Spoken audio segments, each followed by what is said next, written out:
too, like, what about America? Why shouldn't we have secure borders?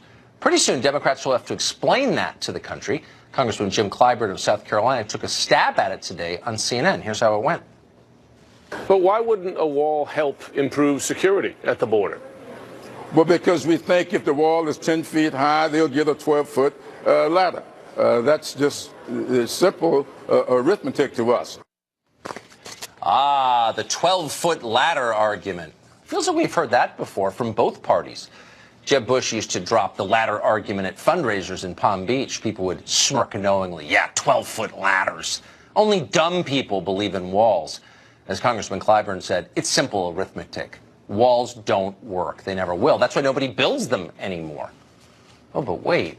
In fact, plenty of countries still build walls. Some of those nations are allies of ours, countries we strongly support and heavily subsidize. They build walls because walls work exceedingly well. Nothing works better, in fact. And everybody knows that. So in some ways, Clyburn is behind the curve here, still trying to make a fact-based argument, even a ludicrous one. Most Democrats are far beyond that now, into the realm of the metaphysical.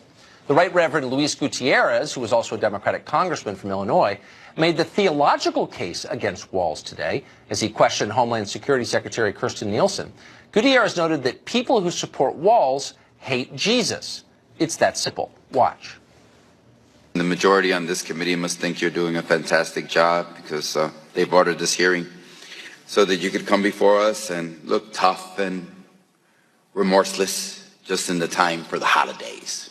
It is repugnant to me and astonishing to me that during Christmas, I like to call them the holiday seasons to be inclusive, but during Christmas, because the majority always wants to just call it Christmas, that during Christmas, a time in which we celebrate the birth of Jesus Christ, a Jesus Christ who had to flee for his life with Mary and Joseph. Thank God there wasn't a wall that stopped him from seeking refuge in Egypt. Thank God that wall wasn't there. And thank God there was an administration like this. Yep, Trump's worse than Pharaoh. See? Jesus hated walls. It's right there in the scriptures in the book of Obama, chapter 6, verse 13. And all the people said, amen. Can I get a hallelujah? How does a public official respond to a sermon like that? Well, watch Secretary Nielsen try to respond. And as you do, pay special attention to the Right Reverend Gutierrez as she talks. Watch. A policy of family separation would mean that any family that I encountered in the interior, I would separate. It would mean that any family that I found at a port of entry, I would separate. It would mean that every single family that I found illegally crossing, we would separate. We did none of those. What we did do is uphold the laws that Congress has passed, and we prosecuted those who choose to come here illegally. Well, when you ask questions and then don't stick around to hear the answers, people might start to suspect that you're not really interested in learning anything. And of course, they're not interested. People who support open borders do so out of self-interest, more money, more voters, but also on faith.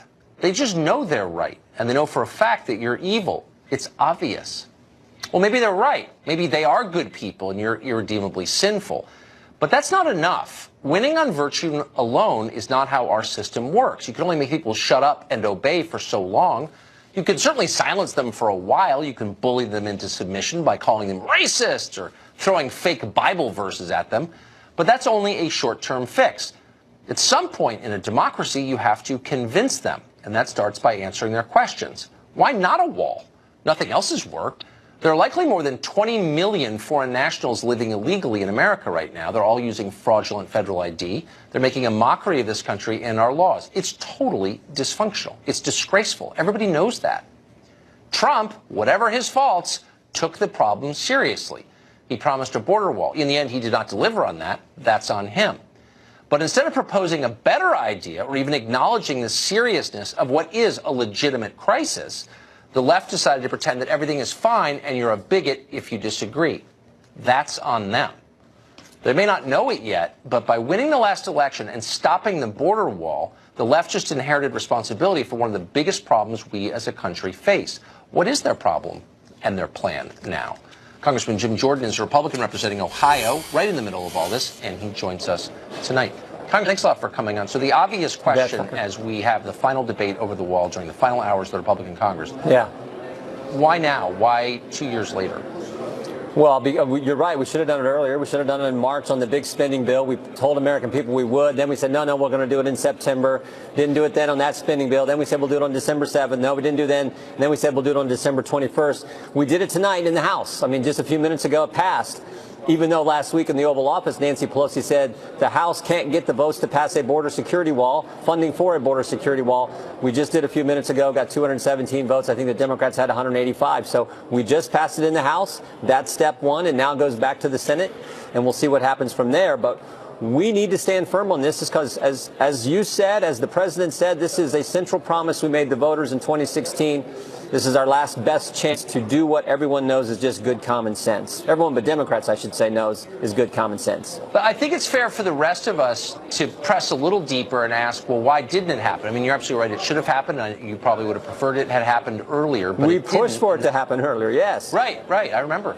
But it didn't, and that means that people prevented it from happening. Obviously, Speaker Ryan was one of them. Who else? Just so the rest of us can keep score. Well, look, it's always easier. I mean, to do something that really counts and has lasting value, lasting meaning, it's never easy. So it's hard, for sure. Well, exactly. So anything worth doing is always difficult, but Congress always has a way of trying to take the least resistant route and do the easy thing. So that's why it happened, I think, most often. Well, wait, but hold on. I mean, look, and I know you were for it, but the tax bill was definitely hard. There was a lot of opposition to it. And the leadership has decided we're getting this done. Yes. It's not something that Trump ran on or there was broad public support for, but they wanted it and they got it done. And they worked really hard, came on the show, made the case for it. They didn't do that with the wall. And why? Again, I think it's fair to know, since you're on the inside and we're not, who prevented that? Well, I don't know what prevented it, but I think the intensity was more for the tax cuts than it was for repealing and replacing Obamacare and building the border security wall. I think you're right about that. But there's some intensity today. We've been pushing. And like I said, we just passed a bill that puts $5 billion for a border security wall. And that is a good first step. Amen to that. Congressman, thanks very much for coming on for that update. You bet, Tucker. Thank you. Julian Epstein is a former chief counsel to the Democratic side of the House Judiciary Committee and a longtime guest on the show. He joins us today. Julian, thanks a lot for coming on. So I don't know what's going to happen. I'm assuming, I mean, it's pretty late in the process that this is not going to happen. So Democrats will say, and Pelosi will say, we made good on our promise to stop the wall. Okay, great. But then there's the day after that when you have, by Yale's estimate, over 20 million people here illegally using fake IDs. It's out of control.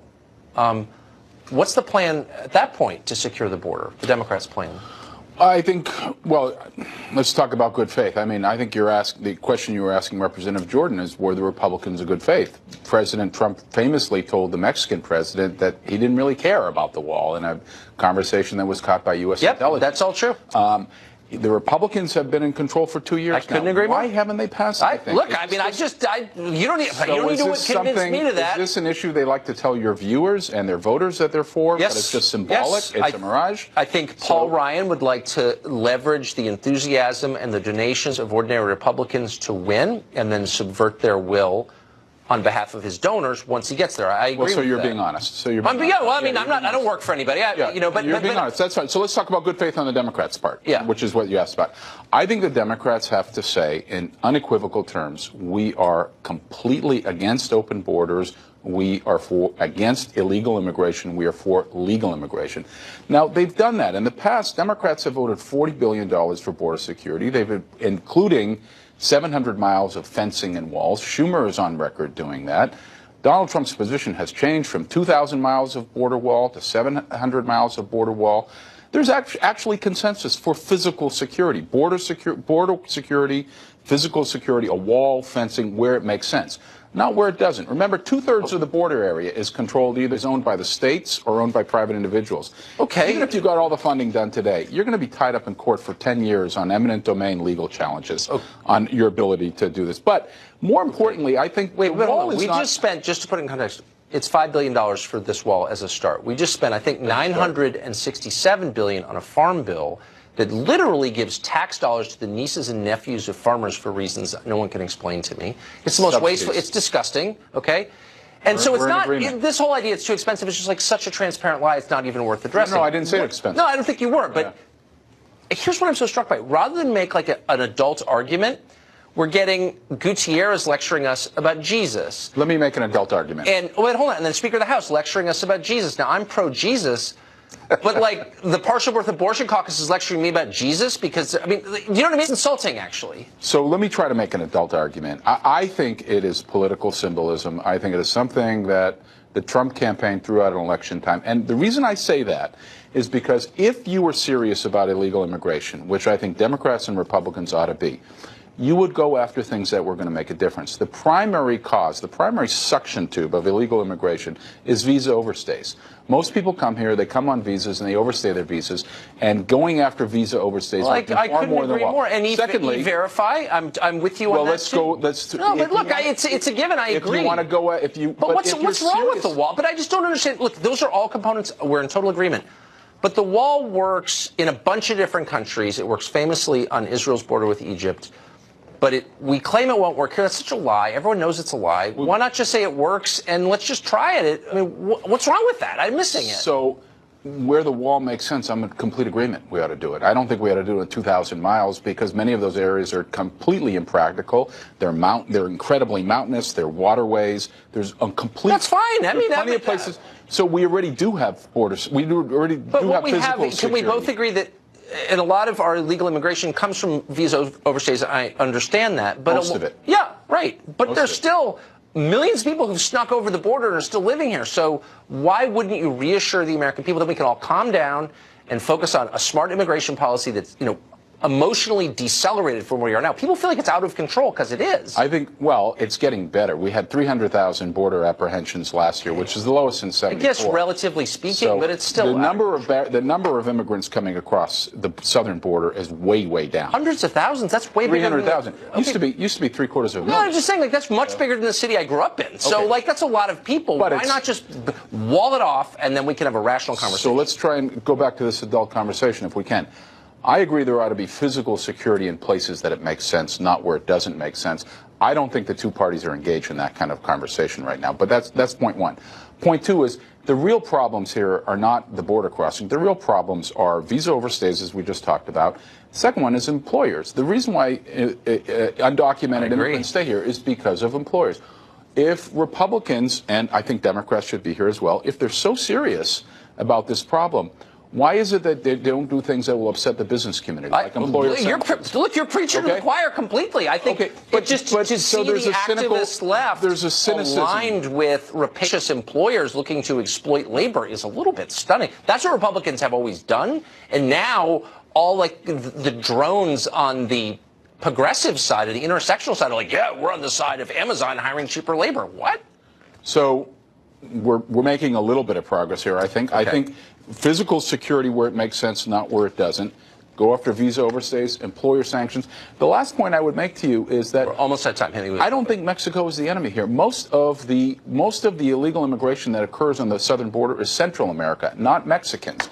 And more than half of the illegal is coming from Central America. But Mexico actually has a rather effective border security system. But they've encouraged illegal immigration into this country. They've actually deported hundreds of thousands of Central Americans. They printed pamphlets telling people how to sneak across the border. So that doesn't seem like I think Mexico could conceivably be much more of an ally than we give it hopefully will be. Julian, thank you very much. Thanks. Good to see you. California Democrats have been very proud of their new sanctuary state law. Now a man released from prison thanks to that law apparently killed 2 people. Trace Gallagher has the details on this unfolding story. Trace.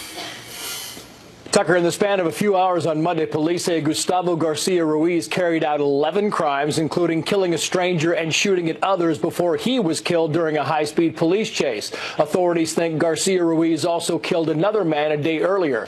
Last week, Garcia Ruiz was arrested in Central California for being under the influence of drugs. When ICE learned he was in jail, they placed an immigration detainer on him, asking deputies to notify them before releasing him. But under SB 54, California's sanctuary law, because the suspect wasn't being held on a felony, law enforcement is prohibited from honoring ICE detainers. ICE says this, quote, is an unfortunate and extremely tragic example of how public safety is impacted with laws or policies limiting local law enforcement agencies' ability to cooperate with ICE. And here's the gut kick. Garcia Ruiz is a known convicted violent criminal. Armed robbery, assault with a deadly weapon, repeatedly deported, etc. etc. But under SB 54, none of that can be used to notify immigration agents. Here's the Tulare County Sheriff. That tool has been removed from our hands. And because of that, our county was shot up by a violent criminal that could have easily been prevented had we had the opportunity to reach out to our fellow counterparts. Sheriff says he doesn't want to enforce immigration laws. He just wants violent criminals off the streets. Tucker. Trace Gallagher for us. Thank you very much, Trace. Well, France is still burning tonight over efforts to impose a climate change agenda there. So needless to say, some in our Congress are anxious to do the same thing here. Jeff Flake specifically, but others. We'll give you details after the break.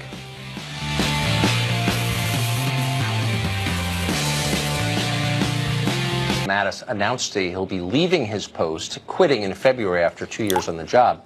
In his resignation letter, Mattis pointed toward policy disagreements he has with the president.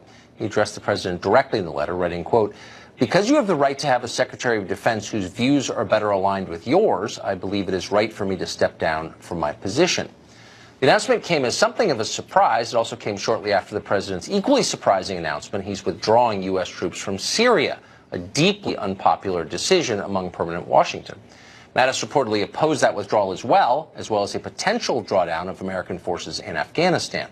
In a statement on Twitter, the president said this, quote, "General Mattis was a great help to me in getting allies and other countries to pay their share of military obligations. A new Secretary of Defense will be named shortly. I greatly thank Jim for his service." Well, it may seem surprising that the president is breaking with one of his top advisors, but there's another way to look at it. President Trump was told the U.S. could defeat ISIS and then leave Syria. Once it did, the U.S. did that. Now everyone in Washington is demanding he stay in Syria to counterbalance Russia and Iran. Last year, the same people told him that sending troops back to Afghanistan would greatly improve things in that country. That turned out to be completely false. The situation there seems worse than ever. And of course, for 2 years, the president has been told that if he'd just be patient, he'd have his border wall. How did that turn out? He apparently is not paying heed to their advice anymore.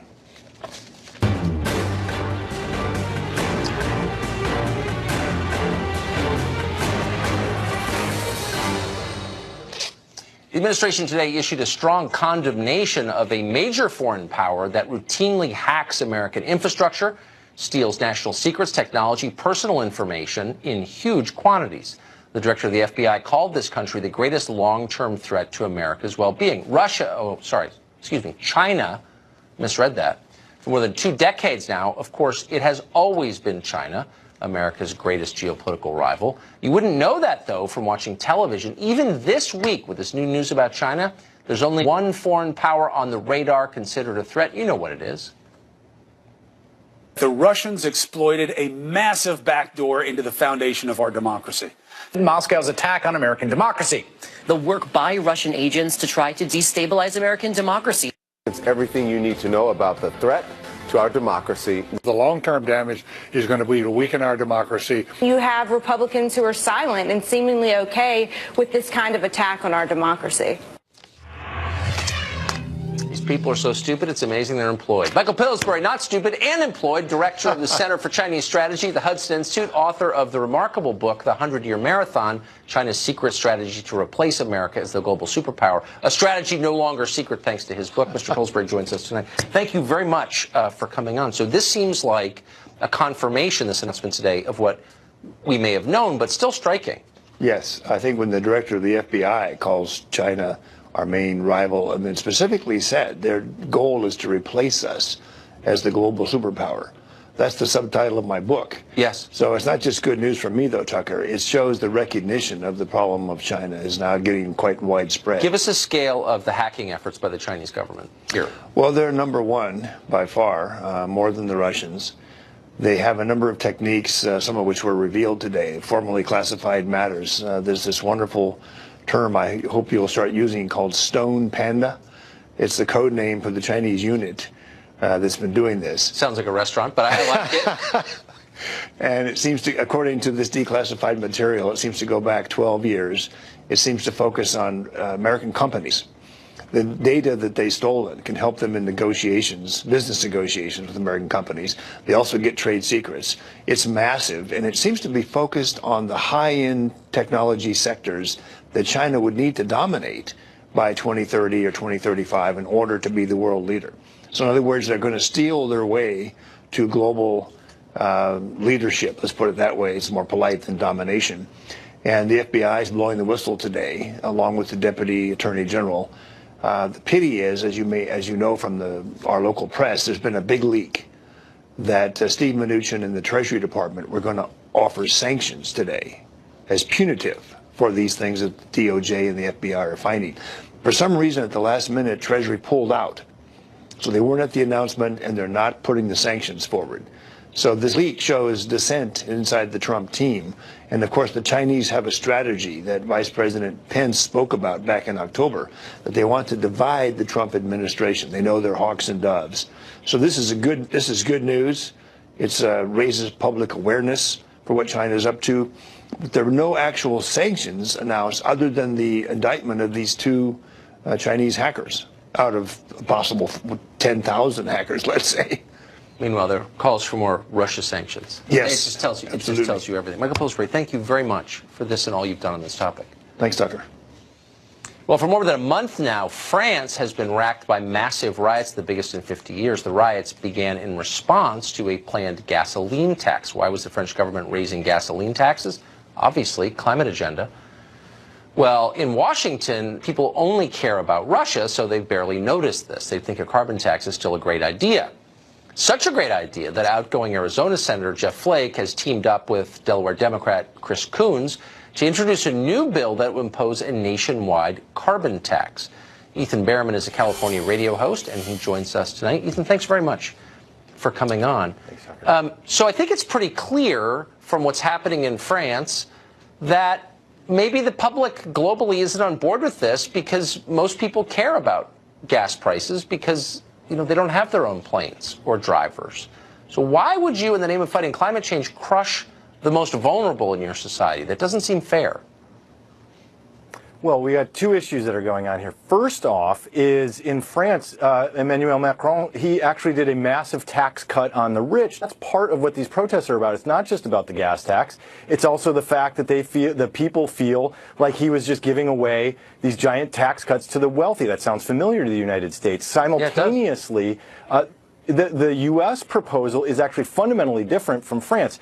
What Senators Flake and Coons put forward is a revenue-neutral carbon tax and dividend, meaning whatever tax money comes in gets distributed out to the American taxpayer. Now, it will be a progressive. No, it'll be progressive. So the lower end of the income scale, the larger your raise dividend. gas taxes and then filter the money through a massive unionized bureaucracy, and somehow it'll drip back down to you. But I thought trickle-down economics didn't work, but I guess we're for it now?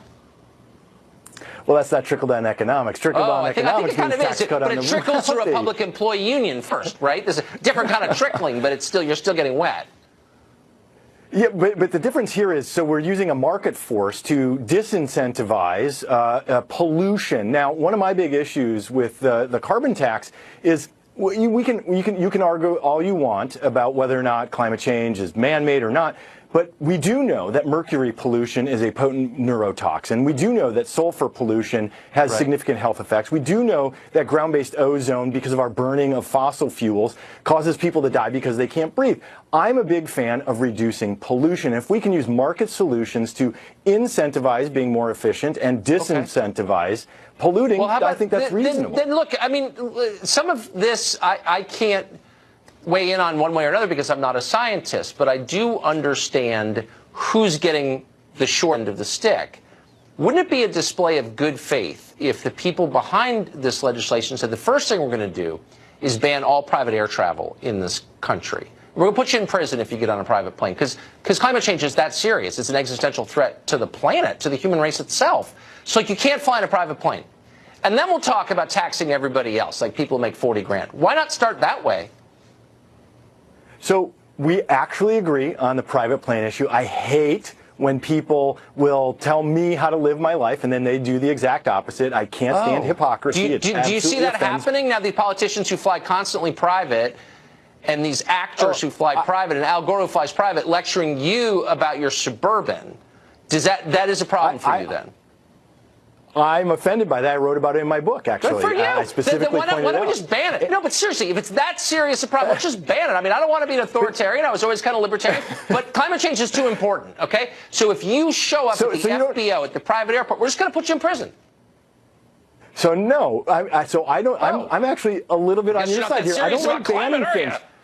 No, because here's what happens with the carbon tax. Suddenly, your private jet, instead of it being $3,000 an hour, because of the tax on your burning of the fossil fuel, will suddenly cost you $5,000 an hour, and maybe some of the B-list I guess I celebrities just take will stop climate flying change a little more seriously than you do. You must be a denier.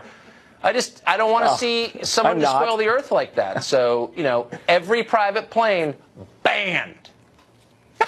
Well, I don't think we have to ban them, but we make it expensive. We make it expensive, and then you'll think twice about doing it. Ethan Berman, thank you very much. Good to see you. Thanks, Tucker. Well, pretty much America, almost every college in America restricts free speech. Dramatically restricting free speech is, in fact, the signature fact of college. And it's grotesque. Can we do anything about it? That's after the break.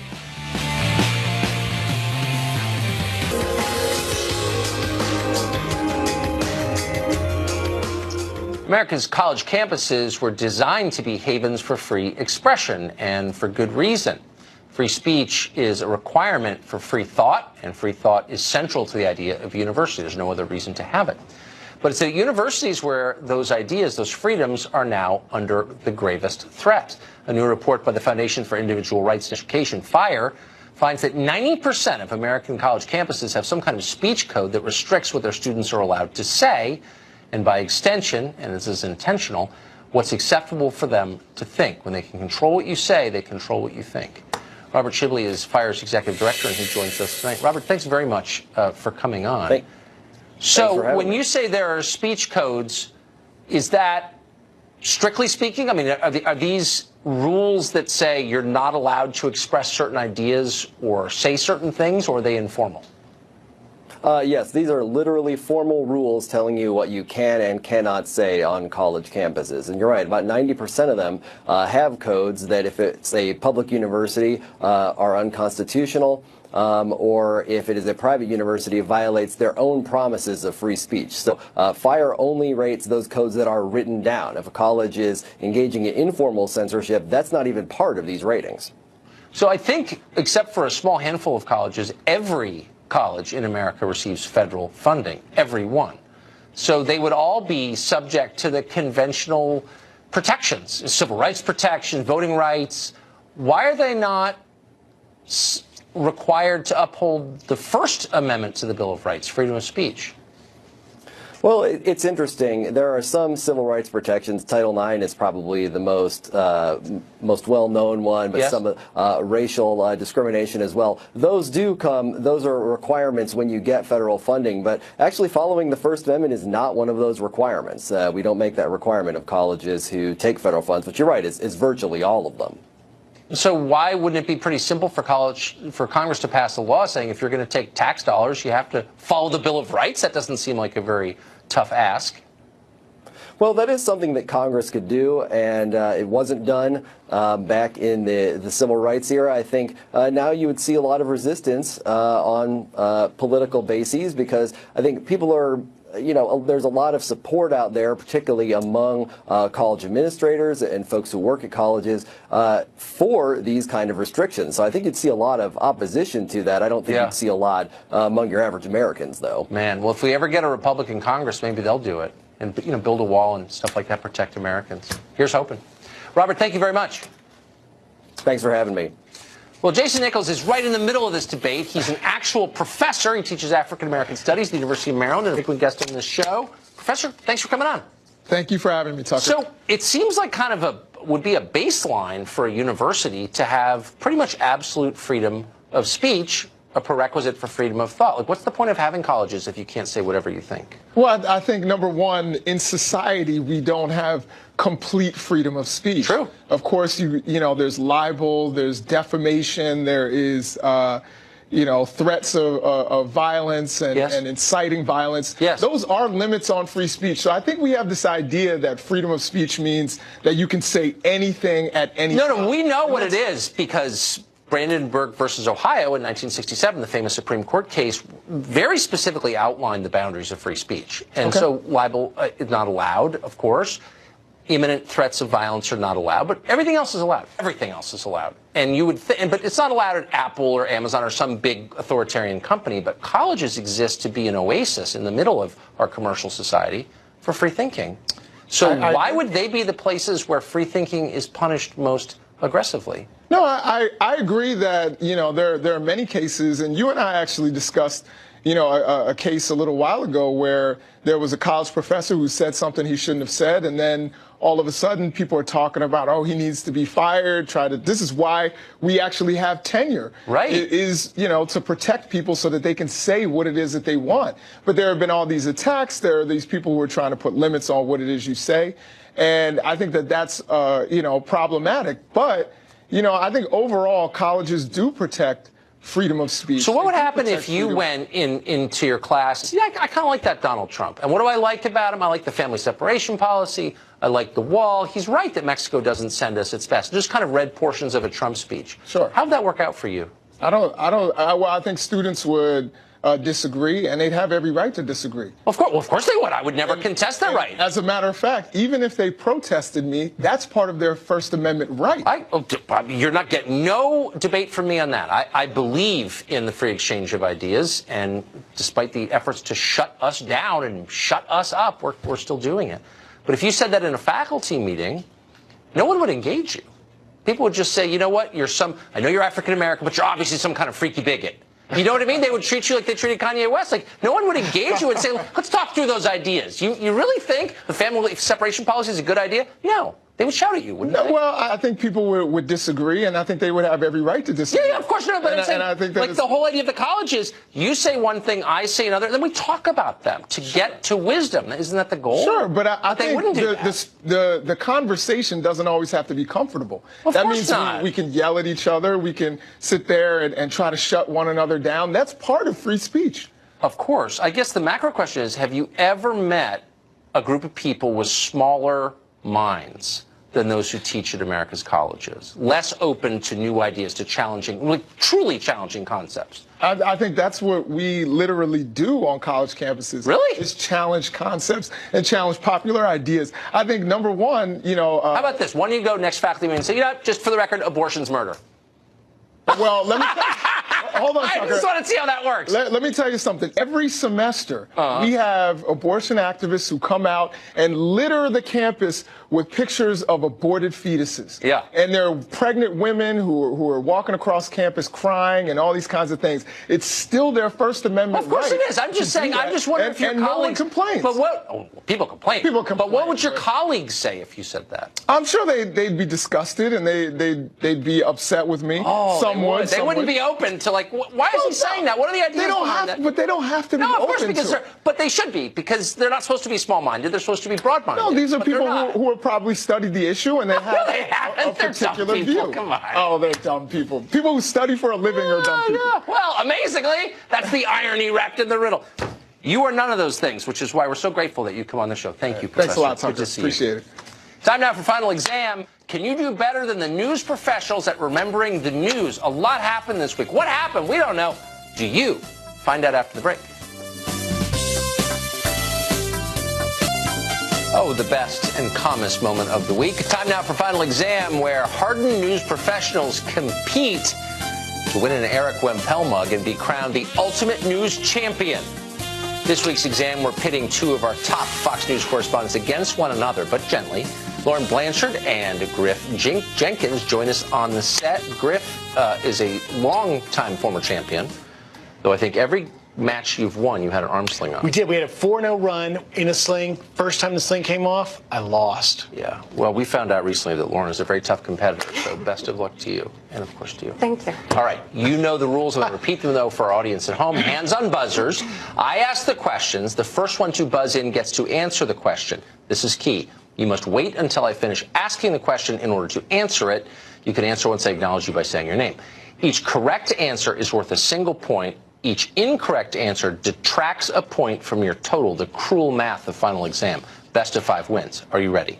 I'm ready. Good luck. All right. Good luck, sir. Let's do it. We're going to begin with a multiple choice question. In a marketing move that is either brilliant or insane, one fast food chain is now selling fire logs that make your whole house smell like their food. Is the restaurant A, Burger King, B, KFC, C, Domino's?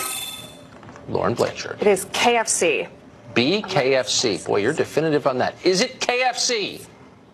If you are looking to kickstart your Christmas season, you might want to get yourself one of these. This is the KFC 11 Herbs and Spices Fire Log. This is a log I guess you put in your fireplace that smells like fried chicken. For real.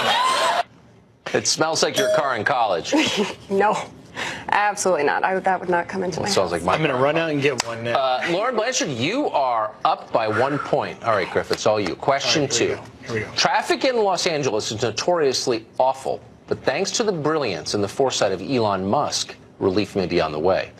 The billionaire inventor just unveiled what new, faster way of getting around Los Angeles. Griff Jenkins. Tunnel. Tunnels under L.A.? L.A. tunnels. I don't believe you. Let's check the tape. How about this? Underground tunnels to beat traffic congestion. Autonomous technology in the cars ensure that they don't run into each other, despite going speeds over 125 miles an hour. Elon Musk, he's got some bright ideas. Because when you're near the San Andreas Fault, what you want is to drive in a tunnel. Don't you think? That would be a little trepidatious to go in there. It's California. It won't even exist. All right, question 3. Congratulations on that. This week, a man in Missouri was sentenced to a year in prison for illegally poaching hundreds of deer. The judge also mandated that while the poacher is locked up, he is required to watch which classic Disney movie once a month? Lauren Blanchard. Bambi. Bambi? Bambi. Well, that's cruel and unusual. Is it Bambi? A judge ordering the man who illegally killed hundreds of deer in Missouri to watch the Disney classic Bambi at least once a month during his 1-year jail sentence. That's fantastic. That man has eaten a lot of venison. That is poetic justice there, ways. if there ever was. Question 4, another multiple choice, so wait for each option. Forbes this week released its list of the richest celebrities of 2018. The top spot this year went to a filmmaker with a net worth of $5.4 billion. Was it A, George Lucas? Was it B, Steven Spielberg? Or C, James Cameron? Lauren Blanchard. George Lucas. George Lucas. Man, you're Star Wars, fast with right? that buzzer. Is it George Lucas of Star Wars? Top 4, you ask? Michael Jordan. Oprah Winfrey, not a surprise. Steven Spielberg. And coming in at number 1, Star Wars creator George Lucas with a net worth of $5.4 million. Billion. Did I say but? With a B. Okay. Did you know that or did you guess? No. I feel like I knew that one. You feel like you knew that? Star How'd you Wars- do it in was the SAT? I'm from Michigan. We don't really take the SAT for a lot Right. of Midwest schools, so ACT. ACT. I bet you got 100. I wish. No, my parents would have been a lot. You have fast. I feel like she's unbelievable. I have 2 dual brothers. draw. I have had to fight for a lot of things growing up. Yeah, so. I could tell. Boy, you were the jumpy. You were the first one. All right, final question. All right. Which 90s child actor, famous for starring in a very popular Christmas movie, has just reprised his role for a new ad for Google? Macaulay Culkin. I always want to say Macaulay Culkin. Is it Home Alone. Macaulay Culkin? Is he It back? is. Yep. It's the Google. Yeah. Google, I get it. add aftershave to my shopping list. Hey, Google, remind me to clean these sheets later. Okay, I'll remind you. Someone's at the front door. Amazing. And I don't usually add an intro comment here, but I'm hearing from my judges who have all the metrics in front of them on the final exam control room board. And they're saying that both of you have buzzed in, but your reflexes are so lightning quick, you're like a ninja. And they're impressed. It is. It's like, the old Western movies where the guy's like, Yeah, it's unbelievable. Like, that's it. I would never Dead do it. before you hit the ground. Yeah. Right. Griff, great job. Thank you. Lauren, Congrats. Congratulations. Nice And job. we're going to award you, as we traditionally do, the Eric Wemple mug. He works for Jeff Bezos' website. And we've had some demand from his relatives for this mug. So that's how coveted it is. I think they feel the same way as we do about him. He's atop, by the way, our Christmas tree. We have an Eric Wemple Christmas tree. And I want you to drink your coffee of that every morning and think of us and him. I will. Great to see you both. Merry Christmas to both of you. Merry Christmas. That's it for tonight's final exam. Watch the news closely each night. Tune in every Thursday to see if you can beat the professionals. I don't know if you can. We'll be right back.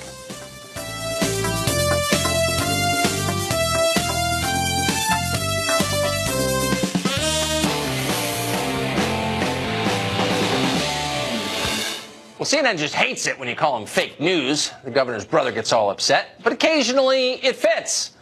They promote it. Here's one case. A guy called Klaus Relodius was an investigative journalist for Der Spiegel. That's the biggest paper in Germany. A couple of years ago, CNN honored him as Journalist of the Year. Now he's been canned. He was caught inventing many of his stories, and it's probably not that surprising. They were absurd stories. One example is his profile of a Minnesota town called Fergus Falls. It had a lot of Trump supporters, so he went and stayed for a number of weeks to mock them. The article he wrote was full of absurd claims intended to make the residents sound ridiculous. At one point, he said the movie American Sniper was still playing to sold-out crowds 2 years after its release. That's how dumb they were in the Trump town. Well, it took years for him to be caught, and one of the main reasons is that he wrote exactly what his audience wanted to hear. And, of course, CNN never noticed. They wanted to hear it, too. Author and columnist Mark Stein joins us tonight, a longtime fan of Der Spiegel. This guy was kind of hiding in plain sight.